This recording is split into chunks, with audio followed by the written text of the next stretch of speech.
Life in my house had started to become twisted a few months ago. The amount of strange and psychotic incidents I had dealt with seemed to grow by the day. My 6-year-old daughter, Brandy, used to be a heavy sleeper before all of this started. She would fall asleep on the couch while watching TV, and I would often end up carrying her to her bed. But lately, she never slept. Every time I woke up in the master bedroom, I would catch a glimpse of a small face peeking around the door, silently disappearing into the shadows of the house. Unrestrained glee on her small face. My wife had the most severe personality change of all. She wasn't the woman I had married. All of her warmth, compassion, and humanity had suddenly disappeared, leaving some monstrous shell behind. Like my daughter, she never seemed to sleep anymore. She would disappear onto the dark forest behind the house at night, wandering in her nightgown, barefoot like a pale ghost, disappearing into the mist. One night, I remember waking up from a nightmare. The bathroom light dimly illuminated the master bedroom where I slept. I turned to my wife and found her already awake, staring at me with an insane expression, her eyes bulging out of her sockets. A wide, lunatic grin spread across her face. I sat straight up in my bed, my heart palpitating with fear. "Is something wrong?" I asked. But she continued to stare at me with that inhuman expression, her eyes gleaming. "Emma, are you okay?" I felt something wet and sticky soaking into my t-shirt. I looked down the bed and saw a freshly dead possum lying between us. Its head twisted around, its torso sliced down the middle. Intestines spilled out onto the sheets, staining them. The smell of blood and death hit me all at once, and I jumped out of bed without another word. Grabbing new clothes and running to the bathroom, I locked myself in, hyperventilating for a few moments. Then I managed to calm myself down. I checked the lock again, then I stripped naked and took a long shower, wiping the blood off my skin over and over. No matter how much soap I used, I still felt stained. When I was done, I opened the door a teeny crack and peered through. The bedroom looked empty. I had no idea where my wife was, and I didn't care. I quickly ran into the guest bedroom, locking the door behind me, and for the last couple months, I've slept there every night. A can of police mace on the nightstand beside me, and a brand new deadbolt on the door. The next morning, I met my friend Richie at the local diner. I had called out sick from work, and as I sat in the booth waiting for him to arrive, my hands shook uncontrollably. I spilled my coffee on the table, and on myself more than a few times. I hadn't slept since the incident, and was only running on a couple of hours. I saw Richie arrive, striding to the front door. He wore a t-shirt to show off the new tattoos on his arms. His dirty blonde hair and blue eyes. He had a very Irish cast to his face. He sat down across from me, looking up and down quickly, and frowning slightly. He saw all of the spill marks on the table, the napkins I'd used to do a half-assed job of cleaning it up, my trembling hands and sunken face, tired eyes. I'm sure I was quite a sight. "What's up, Thorn?" he asked simply, not smiling. Like a lot of my friends, he always called me by my last name, rather than just Julius. I shook my head. "I don't know, man," I said. "Some weird stuff has been going on. Like, really weird. I'm scared, man. I really am." He nodded. "Yeah, I can tell," he said. "You know I'm always here for you. Whatever you need, just call." "Thanks," I said, trying to smile slightly. "Now, why don't you tell me what's going on?" he said. "I'm all ears. Tell me everything and maybe we can figure something out." At that moment, the waitress came, taking our orders and bringing Richie some coffee. Once she had gone, I told him everything that happened. I didn't leave out a single detail. By the time I was done, our breakfast had arrived, and we were both on our third cup of coffee. I still felt drained. The caffeine seemed to make me feel more tired, if anything. Richie said thoughtfully, eating a piece of bacon off of his plate. He stared across the room, his eyes looking 1,000 miles away, deep in thought.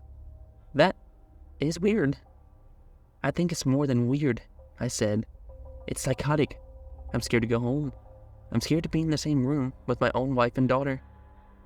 Yeah, he said, nodding and chugging the rest of the burning hot coffee in one swallow. It is psychotic. I mean, what do you think is happening? This question caught me by surprise. I choked on my coffee, coughing. Me? I asked. I have no idea what's happening. All I know is my wife and daughter have turned into lunatics. If it was just one of them acting weird, maybe I'd think it was a mental illness, schizophrenia or something. He smiled slightly at that, but his eyes remained grave. I think the seriousness with which he took the situation freaked me out nearly as much as the situation itself. But it's not one, it's both, he pointed out. And yet, not you. You seem totally fine. So what's your point? I asked. Well, if it was some sort of strange drug in the water, all three of you should be affected. You all eat and drink the same stuff, right? I nodded. And if it was a mental illness, likely it would only be one of your family members affected. I mean, what are the chances of two people who develop a serious psychotic disorder at the exact same time? And schizophrenia is extremely rare in children anyways. So what does that leave? I asked. He just shrugged. I don't know. Maybe body snatchers, aliens, mad scientists cloning people in secret government experience? Who knows? I laughed at that. Hearing it put into words made it sound totally insane. Aliens. Body snatchers, I said, scoffing. That's all science fiction crap. This is real, man. And real? It's real and I don't know what to do. You should leave your house immediately. You can come stay with me for a few days, Richie said. I shook my head. I can't just leave my family behind, I said, realizing how feeble the argument sounded. I had just said these people weren't my family, after all. But Richie understood. You mean you can't leave until you find out what might have happened? He asked. My head slumped, all the tiredness and fear from the past weeks, leaving me lethargic and bone-tired. I just can't leave, I said, again feeling like a prisoner. Things began to get more strange after that. Pets began to disappear. All across the neighborhood, I would see signs for missing dogs and cats. Normally, Emma would have been despondent over this. She was an animal lover who often donated to charities for homeless or abandoned pets. She had an ASPCA sticker on her car. But as I knew early on in my heart, it was not Emma I was living with anymore. During the first days, I thought perhaps that some toxin in the food or water had caused brain damage and personality change in my family. Maybe it was an intentional release of some chemical weapons. All these thoughts passed through my head, but my intuition told me over and over that these were all dead ends or red herrings. The truth was, these people were not my family. I knew it in my heart, from the very beginning. I could see it in the way their eyes gleamed during the night as they crept around the house, never sleeping, moving as silently as cats stalking their prey. I would hear floorboards creak outside the door, as one or maybe both of them stood there for hours in the middle of the night, and my heart would begin beating fast. Dark bags began to form under my eyes as I slept less and less. The only release I had was work, but every night I would have to come back to these people who I didn't know, but who looked identical to my family. I lost weight from the stress. And I began to smoke heavily. Normally, Emma hated it when I smoked, and she never allowed smoking in the house. Now I chain smoked inside, and she didn't even seem to notice. She and Brandy barely talked anymore, even to each other. When they did speak, their sentences were short, clipped, and often bizarre. A month ago, I was sitting up in the guest bed, smoking and reading some Philip K. I had the 3 stigmata of Palmer Eldritch in my hands, which ironically was a story about a man who had been replaced by an ancient alien civilization. It struck too close to home, and I put the book down, just staring out the window.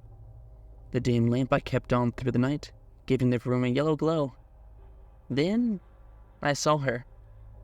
My wife was creeping out of the basement door, barefoot and an insane smile plastered across her face. Her wide eyes looked around. She looked like a maniac who was trying to keep herself from descending into uncontrollable laughter. I wonder what they found so amusing, I whispered to myself bitterly, feeling cold hatred and spite towards these two strange people who had taken over my house. I saw her start towards the woods behind my house, taking a small dirt trail that ran towards the nature reserve a mile away. And at that moment, totally fed up and ready for this madness to end, I resolved to follow her. I got up out of bed, wincing as the springs groaned. I wondered if my daughter would be waiting on the other side of the door with a bloody knife in her hands, ready to cut me open like my wife did to that poor possum. I heard a floorboard creak directly outside my door, and a slightly, barely audible sound followed it. It sounded like giggling, a little girl quietly laughing. I swore under my breath. "Fuck it," I whispered, going to the window and opening it. The wood shrieked loudly, and I winced, looking back at the door, but I heard no response from the other side. "You were afraid of a little girl finding out you're leaving a grown man?" I asked myself, smiling at the absurdity of it. But when I remembered Brandy's cold, insane eyes, that smile went away. Yes, indeed, I was afraid of that little girl. I had no idea what she was capable of. I looked down. I was only on the second story, and below the window was soft earth and grass. I slowly climbed out, hanging myself from the window and letting myself drop. I felt myself falling for a few moments, and wondered if I would regret this. Images of my leg bone breaking and poking through my skin ran through my head. Then I hit the ground, rolling as I hit the dirt. I landed hard on my back, knocking the wind out of my lungs. I lay there for a few seconds, breathing hard, then pushed myself up and began following my wife. Wearing only slippers and boxers, I wasn't exactly dressed for reconnaissance work. Then again, neither was she. I glanced at the house, and from my daughter's window, I thought I saw a small face staring down at me, grinning like a jack-o'-lantern, an expression of barely contained glee and bloodlust. But when I looked back up, the window was empty. I figured my mind must be playing tricks on me, and yet it shook me so badly. I had never imagined I could be afraid of a little girl. I had never imagined I could be so afraid of a little girl as I was right then. I tried to move as fast as I could without making a noise, hoping I could catch up with my wife. The half moon gave some bare light that streamed through the trees. I used it to avoid the rocks and tree roots that jutted up from the earth. After a few moments, I heard an eerie sound coming from in front of me, humming. I caught a glimpse of my wife, pale and white, her nightgown billowing around her thin frame. She stared straight ahead, her eyes not seeming to blink. She veered off the trail and I followed from a safe distance, trying to keep myself hidden behind the trees. It felt like dozens of eyes watched me, but I brushed it off as paranoia. She trampled through brush and pricker bushes, not seeming to notice the thorns and whipping branches. I tried to avoid these obstacles while still keeping her in view. She went uphill for a while, and to me, her choice of direction seemed totally random. Then, she stopped. The humming cut off in mid-note, and she knelt down, sighing in pleasure. She began to play with something white laying on the ground under a small pile of leaves. She carefully brushed the remnants of disintegrating leaves and soil off the object. From behind the tree, I couldn't see what it was. She ran it through her fingers, stroking it lovingly, even kissing it. After what felt like an eternity, she put it back down, turning around to start back towards the house. She passed within 20 feet of me.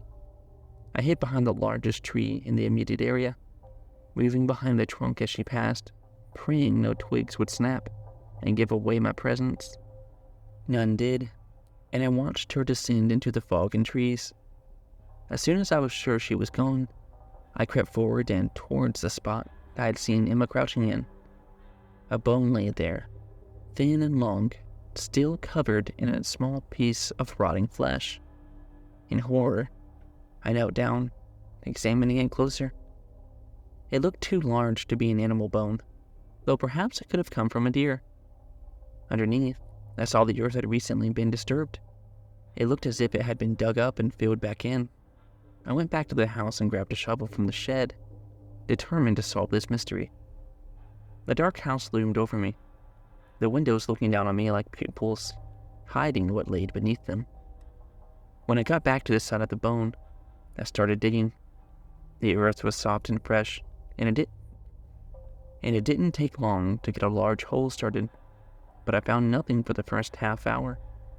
Covered in sweat and breathing heavily, I took a break, then returned to the task. Once I had gotten down about 5 feet, I saw something besides dirt and small stones. At first I couldn't tell what it was, but it emanated a fluorescent, day-glow color. Then with horror, I realized it was my daughter's favorite t-shirt. I kept pulling dirt off and soon found 2 bodies in the pit.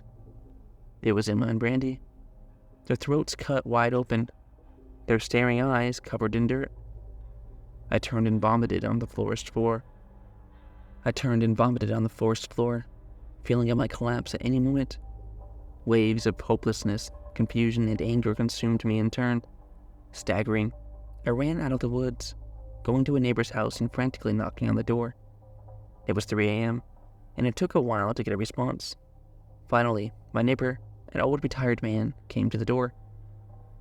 "Al, thank God," I said.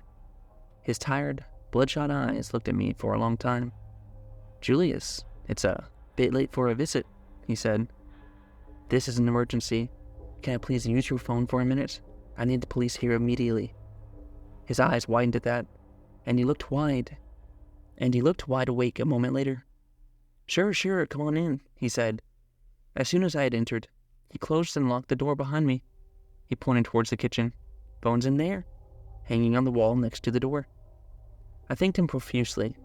Visions of my murdered family were running through my head. Then I dialed the police, my fingers shaking so badly that it took me a few tries. Finally, though, I heard it begin ringing, and at that moment, I wondered exactly what I would say.